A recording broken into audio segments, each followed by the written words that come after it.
Okay, so can you take us back to the beginning? What inspired your journey into entrepreneurship and advocacy for small businesses? So, inspiration for being an entrepreneur and advocating for entrepreneurship, I guess it's because I believe that there's a nature and nurture to entrepreneurship. I believe I was born an entrepreneur, and over time it was nurtured, and especially my environment, given that I was also in a very entrepreneurial family. My mother, who's an entrepreneur, she had one of the first hair and beauty salons when I was growing up in a small town called Kwakwa in the Free State. And it was a business that was beyond its time. Back in those days, they did pedicures, manicures, facials, which was quite rare for when I was still like a small person. And then also my late grandmother was quite an entrepreneur. She used to tell us that when my mom and her siblings were young, they were not from a rich family. So for them to be able to have meat and eat meat at night, which is quite a privilege for a lot of people, myself included when I was young, she would tell them to go sell some scones that she would bake, and whatever they sell is what they eat. So having come from such an environment, an entrepreneurial environment, I was really, really inspired. And also starting out in banking, that's basically what I did when I finished university. Only lasted for a year and a half during my internship. And I remember that the thought of leaving this environment for a lot of people would be scary because you don't know where your next meal is coming. What are you going to do? But I think the thought of staying was much more frightening than the thought of leaving and going into the unknown. So entrepreneurship is something that came quite naturally to me. And yeah, I think advocating for entrepreneurs is also a natural thing because seeing my mother working in the community of Kwakwa, she used to help small businesses. She used to register cooperatives, and I'd go with her in the environment, and I'd see how she would work and interact with, community women that make curtains or they are the ones that are making school uniforms and selling them. And that really, really inspired me to do that kind of work. It's a great story and background you've just channel us along. So because most people think you just get into this mindset of entrepreneurship, but I think mostly most people had mentors. Did you have mentors in your side of the journey? You said you had mentors, so your mom was actually introducing entrepreneurship or business skills Mm. while you actually once noticing that you are an entrepreneur, but you're just living as a person, as a normal person out there. Sure, I have a different view of mentorship. I think mentorship is everything you see around you. You don't have to have a formal person who agrees to be your mentor and meets with you every month and you guys discuss business related stuff. Given also how social media and media is so in front of you, it's like literally you open your phone, everything is there. There are a lot of virtual or digital mentors that I have without them knowing that I actually look up to them. I'm inspired by them. So I think as as an entrepreneur myself, I've always been curious. I've been curious at how people have been able to travel their journeys, especially those who are willing to share. And also I listen a lot. I'm curious. And it's always good. Curiosity doesn't kill the cat, but I think my curiosity has really, really gotten me to where I am. In any opportunity that I've had, it's because I was curious. I listened and I also asked questions. And I was also bold enough to kind of go and ask and engage. And out of curiosity, a lot of the opportunities that I've had, it will be because out of curiosity, I have this question or I see something and I wouldn't just keep quiet. I'd actually go on and ask. And then something tends to come out of that. So mentorship for me is something that happens around me. I've had formal mentors when I was in my banking space and when I was younger, one or two or three, right? If I was lucky enough, because people's time is precious. But I do believe that you don't have to look too far to find mentors. You just have to look around you and look into who these people are, where are they, how did they build their empires, read about them. And that's one form of mentorship. I was actually scrolling through the Fuhara websites, the Africa Holdings websites, and actually came through the media interviews you had with Uvusi Tembewai. So I was like, oh, this is the person I'm talking to. He's interacting with these people I want in the future. So Mm. I just want, yeah. So there's a question there that I want to add in the middle, but I just want to come up with this question first. You've been described as a champion of entrepreneurship in Africa. Like most people Mm. describe you as that person. So what does that title mean to you specifically, like personally? Wow, quite well, that's a big title. And as you said, I kind of blush. It's like, oh wow, that's such a big title. And I think for me it brings that I do have a sense of purpose.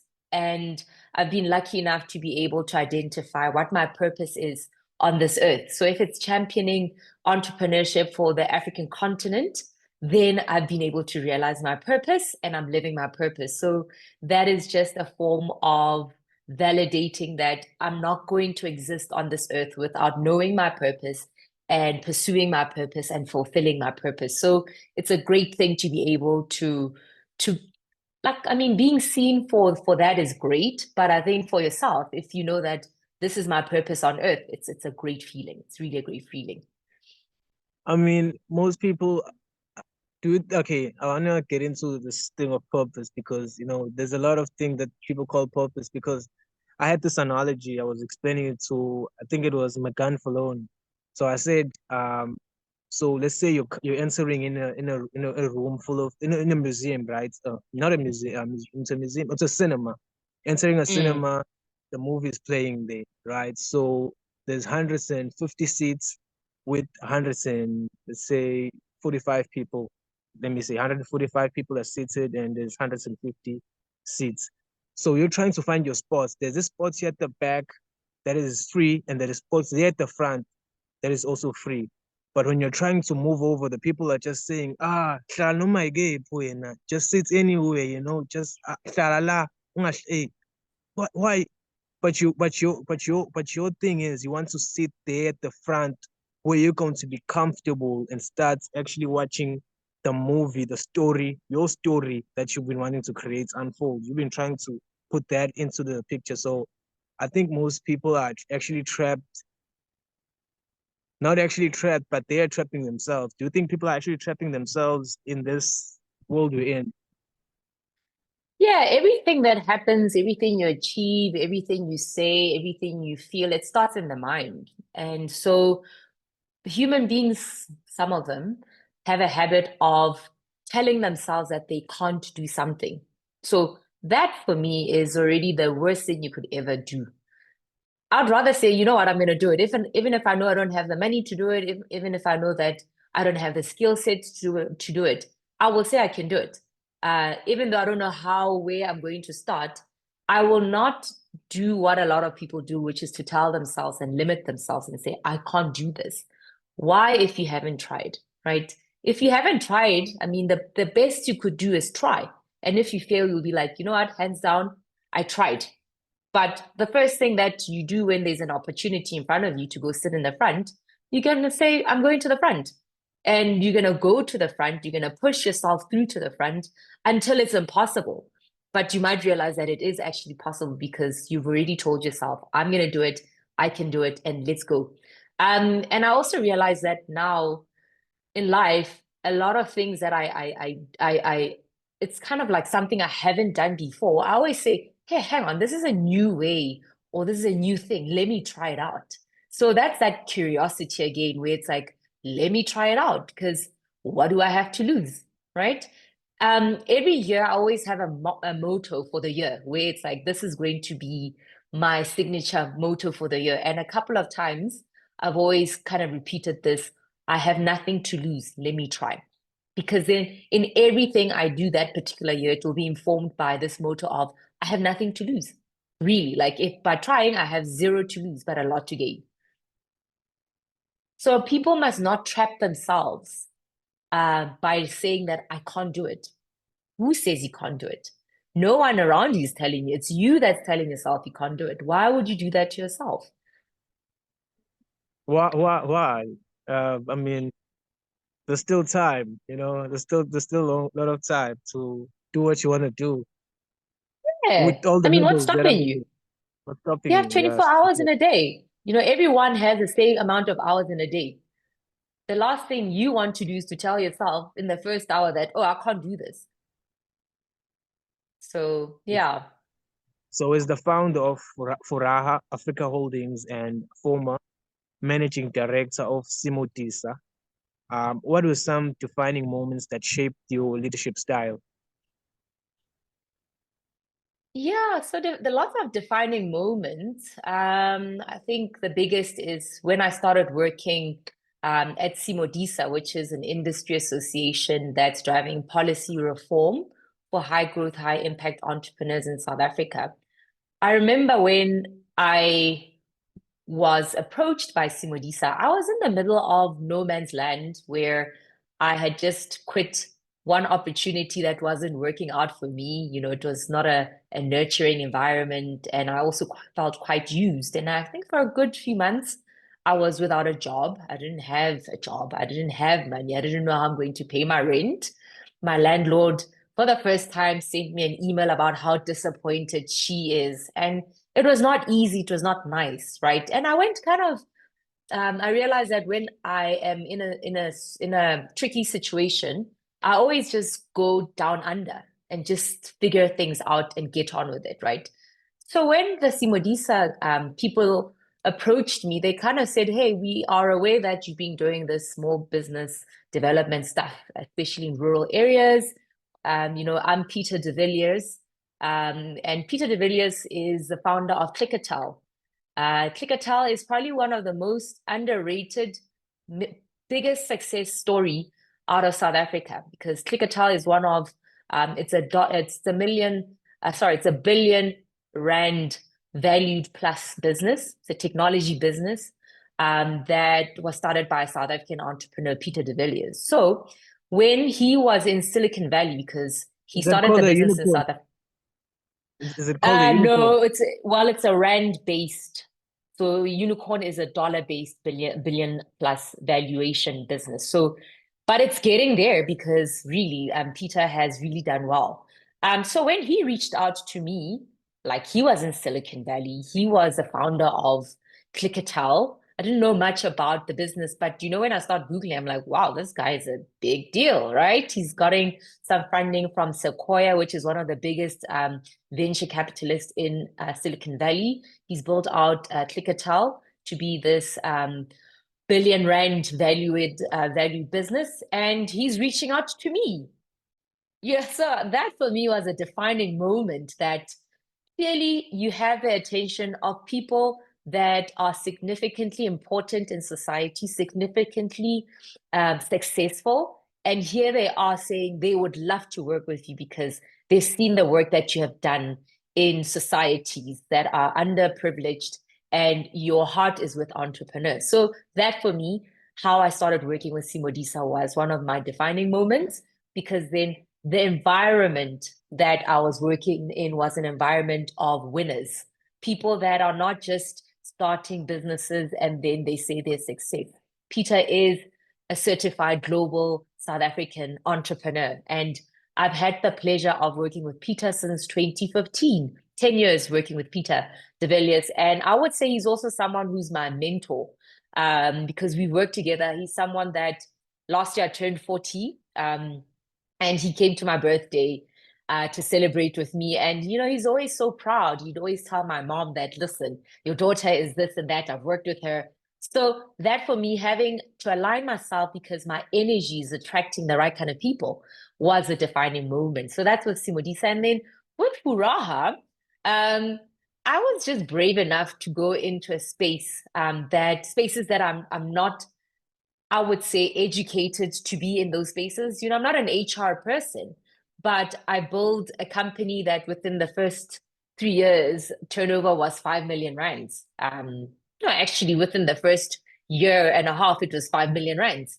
And it's an HR company. It was a learning and development company. I introduced technology into that company. I had the right kind of partnerships with companies that are listed, that are there wanting to work with dynamic entrepreneurs like myself. So I think a defining moment for me is my ability to go into spaces that I know nothing about, but because I'm an entrepreneur, I know how to see an opportunity and I know how to go for it. And I'm not shy to go for it because what do I have to lose? Yeah, so those are some of the defining moments. Just getting to understand that you are a thoroughbred entrepreneur and don't limit yourself. The sky is the limit. Don't be shy to ask because the worst that people could do is say no. I mean, I was working with listed companies that were my partners, so that when I now start this business and I put on a website and I say in partnership with this company that's listed, right? That's being strategic because the company that's listed has done all the work. It's just looking for someone to drive more access to a different market, which is what I did because I know how to get money out of people. That's kind of what a business person is, right? Now I get the strategy. I never knew that tactic. Yeah. So now I actually learned something. Good, Like what? good. Yeah. Like what do you think are the biggest misconceptions about entrepreneurship in this country? Well, one of the biggest misconceptions is that everybody should be an entrepreneur. No, not everybody should be an entrepreneur. And I think people must be comfortable with the idea that they are not built to be entrepreneurs. Like if you're willing to face the people that are asking for their money, having to negotiate tough deals, having to go without, the means to survive for a long time. It's a tough game. You literally have to be tough. You have to have tough skin. You have to have an understanding of yourself and your ability. You shouldn't be shy. Like, I think a lot of people, when you ask them, so how much are you going to charge me for this? They start giggling. I'm like, no, like, a business person won't giggle. They'll have clarity around this is the value that I'm providing, and this is how much I'm going to charge you, and ask for that and more, right? So entrepreneurship is not for everybody. But for those who have the ability, the understanding, the guts, the willingness to lose everything but build it back again, the willingness to keep failing until you get it right, of course, be an entrepreneur, right? So South Africa does also need great people that are working in corporate South Africa, great people that are working in the public sector.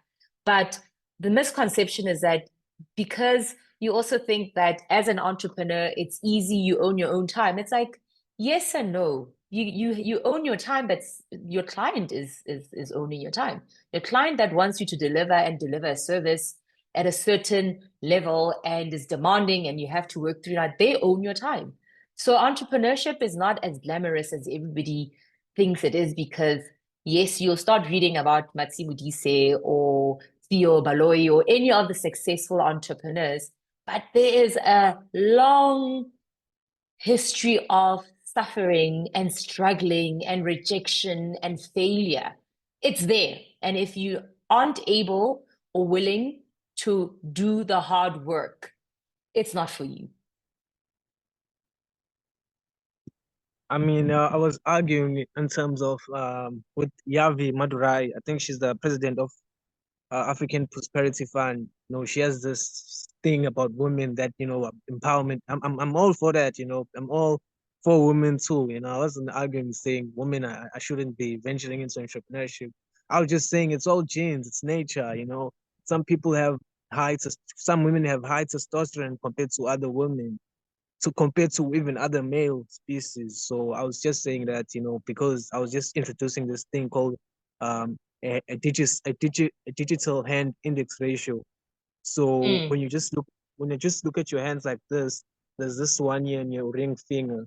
So your ring yeah. finger shows your testosterone levels, and this one here shows your estrogen levels. So comparing that ratio, you actually can see if this person's risk averse or not. Wow. Okay, showing. let's try that with me. Which hand? Yeah, Just to just show prove me your your palm. theory. Yeah, it's science, not palm reading. So yeah, you can just show me Yeah. your hand. Which Oh one? Any yeah, of the so hands? yeah, any of the hands, Okay, let me give you my right any of hand. the hands. So you got this one here, near the thumb, this little one, yeah, Yeah. and then there's this one, yeah. Wow, you are very you're risk Balanced. averse. Yeah, I'm balanced. scared Yeah, of risk because from no, my you vantage point, you're balanced.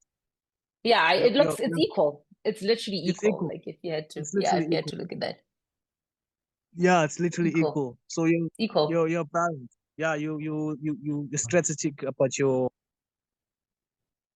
work, I can say. So that's digital index ratio. So some people have this long term which introduces which showcases their what you call testosterone levels during birth. So which one is an indicator of testosterone? Which of the fingers? Neither the ring finger, Oh, the the ring ring finger. finger next to the, okay, so that's a testosterone one. Yes, yes, Okay. Well, I mean, yeah, I would call it masculine and feminine energy. sure. Um, this is going nice so far, right? Look, okay, how do you balance being a strategist, advisor, and entrepreneur while staying grounded in your purpose? Somehow comes together quite nicely, right? If you're naturally inclined, you know, how people determine what's meant for them and what's not meant for them is whatever comes to you naturally without having to think about it. That is your natural skill and talent, right? So for me, all the attributes that you mentioned, they somehow come to play naturally together. Put me in any situation, I'll be able to navigate it and connect the dots very quickly because that's my natural talent. That's kind of how I'm wired.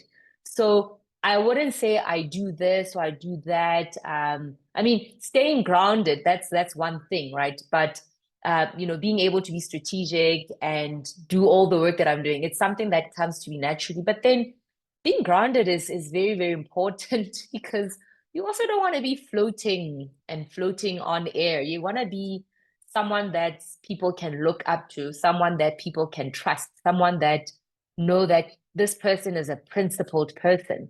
We can trust them. We can trust that when the chips are low, they're going to stand with us. One of the businesses that I'm a shareholder and chairperson in, for the first time in 5 years, it really went through a low dip. Only 5 years. Some businesses 3 years in or a year in, they kind of start tanking and sinking. But this one, 5 years in, and it was one time where one should jump ship. But I was like, no, I could never do that. I've been with them when all the chips were up, and I'm going to be with them when all the chips are down. So people have to trust you. And you just also have to be authentic. I think authenticity for me is just the most exciting thing ever. That why would you run away from the person that you are, right? Especially the person that you are, it's not, you don't necessarily have to be the most well-dressed person in the room because dressing well says nothing about your character. You can dress it up, but eventually it will show up through all of those fancy things that you're wearing because people need to know when this person says this, they will do it and they can vouch for you. So character is so important, and being grounded is anchored by your character, that when the chips are down, people will count on you. When you have a friend that things are not going well, even though you might not be able to help them, but they know that she's there and she'll always be there and I can count on her. So I think authenticity is important. Be true to who you are, because why would you try to be a carbon copy of somebody else? People like the fact, even if you're a simple human being that has nothing big to offer or nothing glamorous and glossy to show, be that person, right? I think there's value in authenticity, and there's value in just respecting people and seeing people for who they are. People do business with people at the end of the day. So you don't want to, when you walk in that door, they'll be like, oh, there she goes with that miserable, horrible energy of hers. She's always down and looking down on everybody. Or there she goes, always boasting and bragging about herself. I'm the most, like I said, curious person. I love listening to people. I don't think I have all the solutions. Like even now, with this exercise that we're doing, I learned something new, right? The whole thumb thing, I'm really now going to go Google and research it, learn something from you because I'm curious to hear and see what the next person is about. And business is about people. You have to understand people. People have to, especially if you're trying to sell something to someone, don't go there and talk about you and what you want out of them. First thing you do is get to understand who are you, what business are you in, and how can I help? What is your biggest challenge, and how can I help you solve that? People love talking about themselves. So if you are trying to sell something to them, let them talk about themselves because they'll be like, oh, she really wants to hear about me, right? Um, Last night I attended an art gallery. It was quite exciting and fun. So the famous artist was standing there, and then the lady who works for the gallery, I was standing next to him. So I went straight to the lady and not the famous artist. And when she greeted me, she's like, oh, would you like to speak to this artist? I'm like, no, I'd actually like to speak to you. Because I know through engaging her, I'd be able to get anything from the artist. So I had to understand that at the end of the day, this is a very strategic person. Let me go greet her first, get her to feel like she's important, and I'm really interested in engaging her. Then the rest is simple and easy. Whatever I need, I'll be able to get it. So you have to be strategic when you're engaging with people as well, because business is about people. Yeah, sure. I think it's Miyamoto Musashi in the book of Five Rings, Principle 4. You can also Google that. He calls it Mm-hmm. Principle 4. Can you Google it? Can you Google it now? Oh, he says, Sure. think lightly about yourself and deeply about the world. So you Mm. have 1% of the knowledge with all the knowledge you have from business, corporate world. But I think it's still special and what's always driving humans with the prefrontal cortex, just curiosity about the future. That's why babies, every time they get that toy, they want to experiment. What's this? What's that? What's this? What's that? So I think that's always going to be driving the revolution of human beings or Neanderthals. We pass Neanderthals, we pass Homo sapiens. We're a different breed now. We even have Yeah. AI. We even have Yeah. uh, yeah. So I was just going into your point. So okay, yeah. The another question I wanted to us get into that specific interview you had with CNBC Africa. We've been in depression since 2008, and Mm. now it's 2025. I think I've been listening. I always listen to some thoughts of hugely to Vusitembe Wiles. He said, I think it was the Germans, their highest depression or unemployment rates at their highest depression rates in that period. It was like 24%, and in the US it was 34 or less than 34. Can't recall properly, but Mm. now we've been at depression for so long, for so long. I think it's now reaching 50, if I'm not mistaken, but we're around 40 something. And like, I want to get into this question now. Like, how can entrepreneurs, I mean, people that are growing up now into their 20s, into their 50s, into their 25s, or people that are actually 40, they are getting to start to think about businesses. Okay, I'm gonna do this shop, or should I just get into the digital space and sell online, create content, or is there is there industries do you know that are actually good for businesses at this rate, or should we just go on a different landscape? You know what I mean? Like, Mm. what's your thoughts about the future? And yeah, where is this country heading? Interesting. I'm an optimist, so I can only hope and pray that we are going forward and not backwards. As a country, we have been going down and down and down, right? And I've always asked myself every year, have we reached our bottom yet? I do feel that given politically where things are, with a government of national unity, it was somewhat of a turning point. And in essence, there is a high level of accountability. Just one, yeah. So I think there's a turning point, and there's like elements that show things are turning around to some degree. Accountability is important, right? How, running a country is, if I was the president, I would run it like a business. An ethical business person, though, unlike some Western countries we know. But you would have to make sure that things are balancing, right? You're getting money. Think about a balance sheet, or think about a business plan. You have to know what is your value proposition as a country. So we have a highly educated, well, not highly in terms of numbers, but we have a strong amount of educated people that are contributing towards our economy, right? So there is a growing economy. There are our factors of production are, highly skilled. We can obviously do more and do better in upskilling. But if you look at us versus other countries on the continent, South Africa is leaps and bounds beyond, right?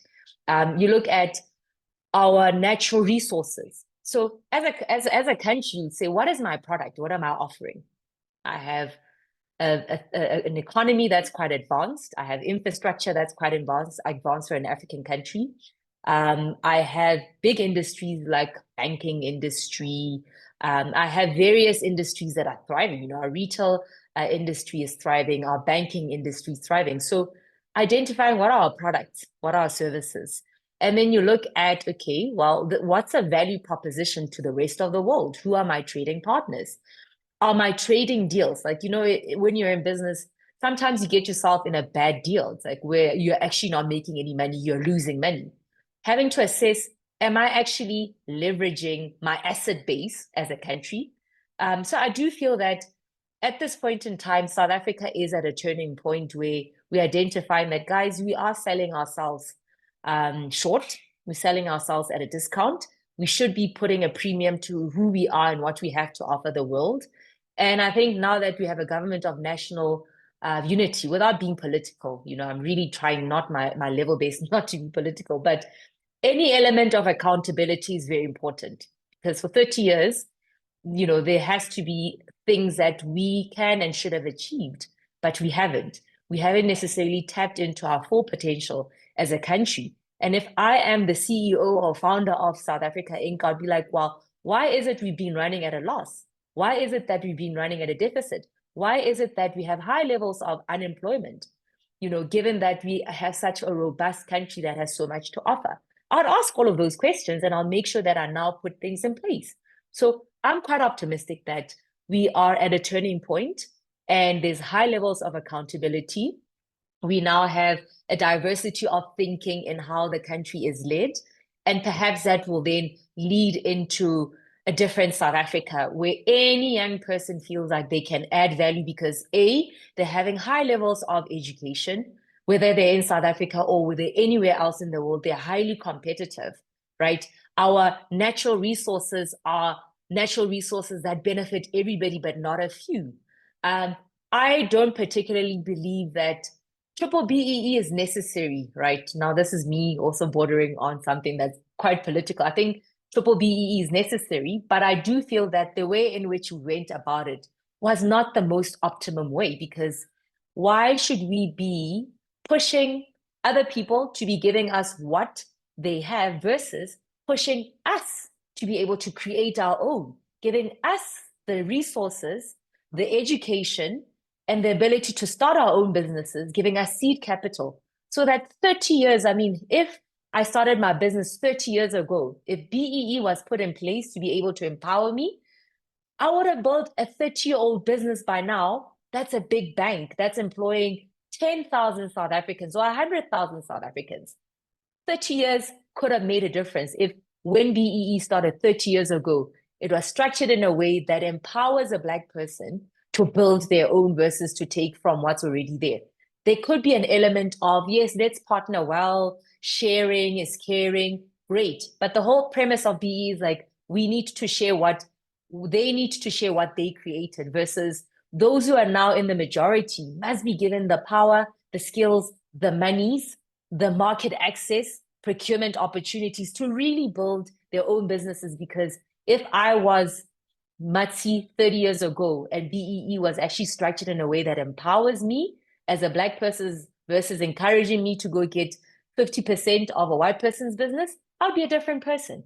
I would have had 30 years behind me of procurement opportunities, learning how to build a business, getting the skill sets of how to build a business, getting the funding to get the skill sets. So identifying that certain things have not worked, right? BEE is necessary.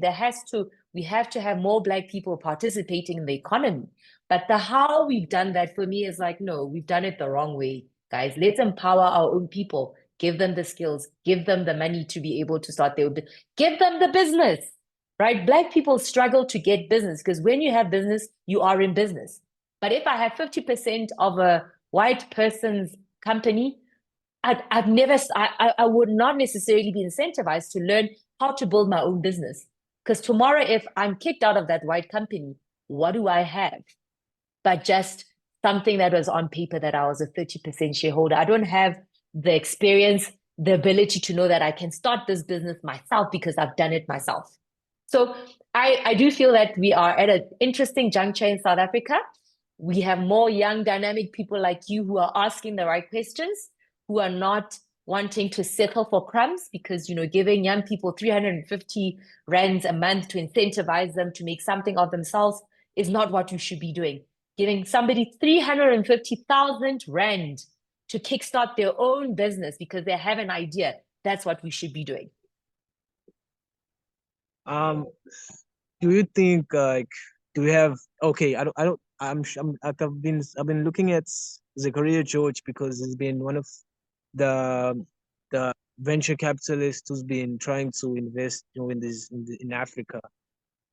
I'm also going to be interviewing him maybe I think next week or the following week. So I have this question: do we have enough angel investors coming to push up these industries, these new businesses, these new startups or angel investors? If we don't, is the white economy dominating the flow of the money, or is it just the government? The money is in the government, it's not coming to the middle class and below. Or are there not enough entrepreneurs or business people, Yeah. Interesting question. Yeah. No, very interesting question. By the way, say hi to Zach. He's a very good friend of mine. Tell him Matsi says hi. Oh, great. And he needs to be nice to you. So, while I would never say there's not enough entrepreneurs in South Africa or Black entrepreneurs, that's not true. I think we are very talented. We are very capable. We don't have enough opportunities. We don't have enough people going to say, here, why don't you try this out? Right? We don't have enough people saying, hey, how about I've seed funded a few businesses actually, and I've lost a lot of money. Not too much, but enough that I can lose. There was one these township entrepreneurs. I probably spent about 50, 60, if not 80,000 rands of my own money because I believed in the idea. And I thought that, okay, even if I give you some money, I can try open some doors and opportunities where I am or where I have some influence or where I know some of the people. So I do think that more and more young Black people need to be brave enough and bold enough to ask. Because these guys, I was just hanging around at a conference and they came up and we started chatting and we're going around in circles about this and that. I'm like, okay, guys, so you clearly need money. How can I assist? And I went straight to it. And, I spent a few years or so with them trying to build their business. And I think there are enough people, if you ask, that not everybody is able to give you seed capital angel investments of 80K. I really wish when I started, somebody could say, hey, Matsi, here's 80,000 rands. But there weren't those people. But that didn't stop me from going out and doing it, right? I think also you asked about what is the biggest misconception about entrepreneurship. Some people believe that you need money to start a business. Not really. A lot of the businesses that I started, other people's time and other people's money. You know, when I told you about structuring, setting up a business with a company that's listed, I didn't put a cent of my own money. The only thing I put in was me and my thinking and my strategic thinking and my ability to go out, go get a market. But there's something called enterprise and supply development. Big companies that are listed have to spend on supply and enterprise development. So that's money that I was able to go and say, hi guys, on an annual basis, you guys need to spend X amount of money towards young, dynamic entrepreneurs like me. So I need that money to start this business. So I didn't need my own money. So I knew that there's a law that says X amount of money has to be spent on new entrepreneurs in your business or suppliers that are in your business. So I was smart enough to know that there is this law. And I said, I need X amount. So let's say they gave me 100. Let's say they gave me 100 rands, right? I was able within a year and a half to make 500 rands out of that 100 rands. Because at the end of the day, I do have a business. I am selling something. They are helping me to start my own business. That's also going to be an extension of their business, right? Because I am able to go out to the market and I'm able to go get a new market that they never had, right? So I was able to say, guys, if you give me 100 rands, I will be able to go and get a new market, which will total 500. And of that 500, you'll get, let's say, 200, and then I keep 300 of it. So it's a win-win situation for everybody. They have to spend money on enterprise and supply development.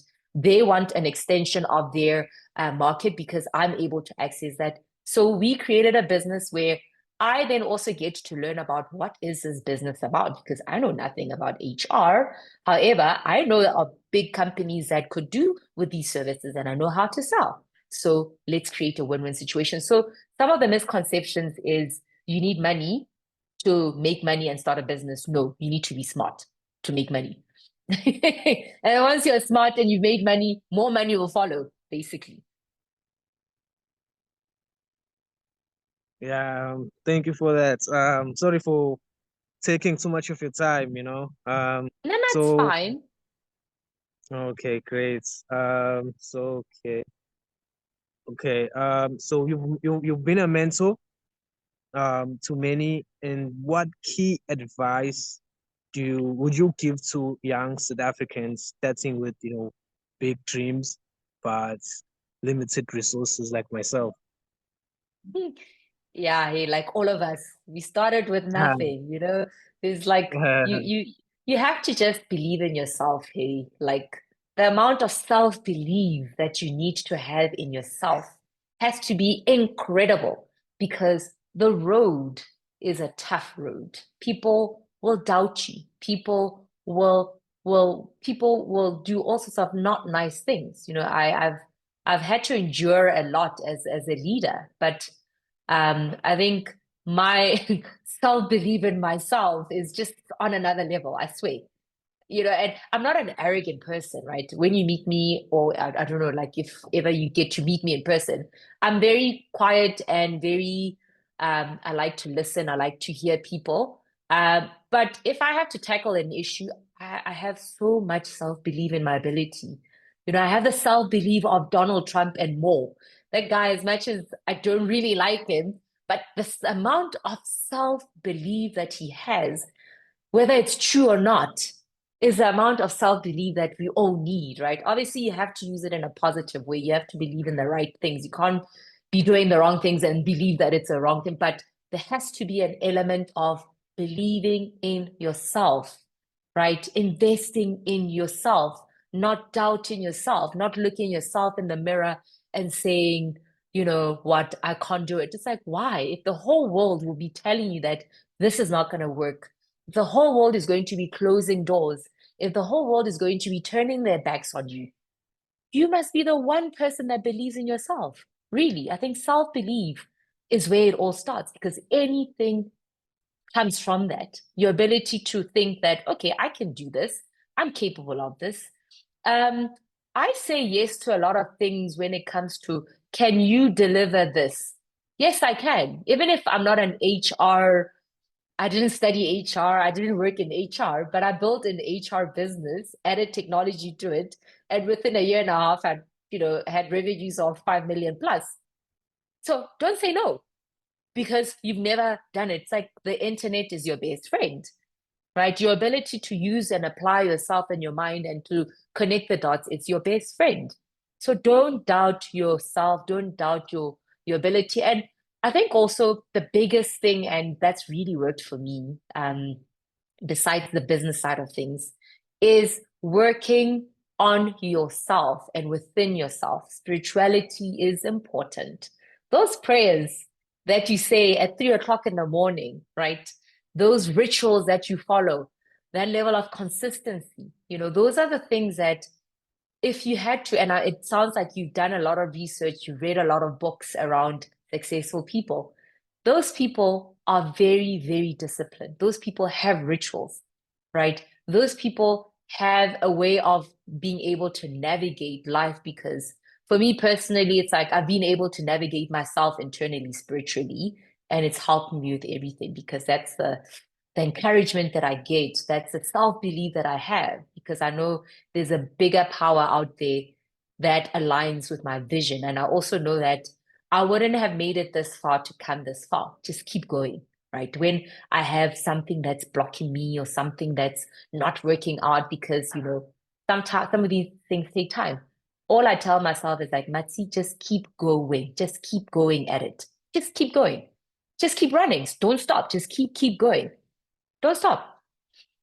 Last question, what's your best book and how do you resonate with it?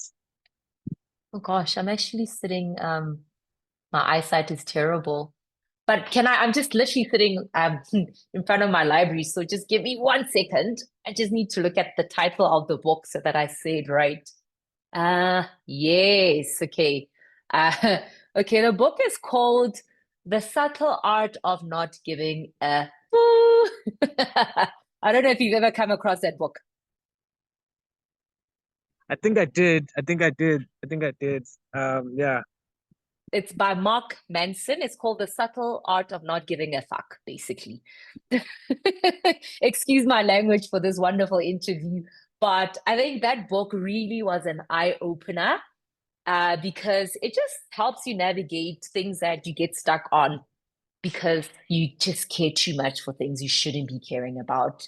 It's important to just know your boundaries, have boundaries as a business person.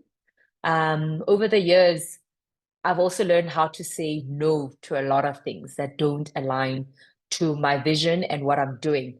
I'm at a very peaceful place. I say no to a lot of things. I have in my gatekeeper, as you would know, it took us about 3 months to get to this interview because I knew the first 3 months of the year is a very, very important, critical time for me. So I'm going to have to say no. Perhaps let's speak in the latter part of the year. I might be in a different space, but that discipline of having boundaries and saying, no, I need to focus, um, has created a lot of peace for me. Like right now, I have so much peace. There's little clutter, right? I used to sit on a few boards, and over time, I've sat on a couple of good boards. But now I just have a few strategic boards, and that's it. I don't need anything. I don't need anything more, anything less. And I'm also at a place where I feel that it's okay not to say yes to this interview, or I mean, some of the interview requests are like big platforms that I'm like, no, I really, let me rather recommend someone else. There's a lot of, I'm always pushing other people, especially younger people, that are voices that should be coming out. Because me, I've also had my time to shine, especially in the small business development space. Now I'm in the climate and, I'm in the climate technology and climate finance space. And that's a space now where anything that I would like to speak about or be interviewed about, I'd be happy to go there because that's now my space.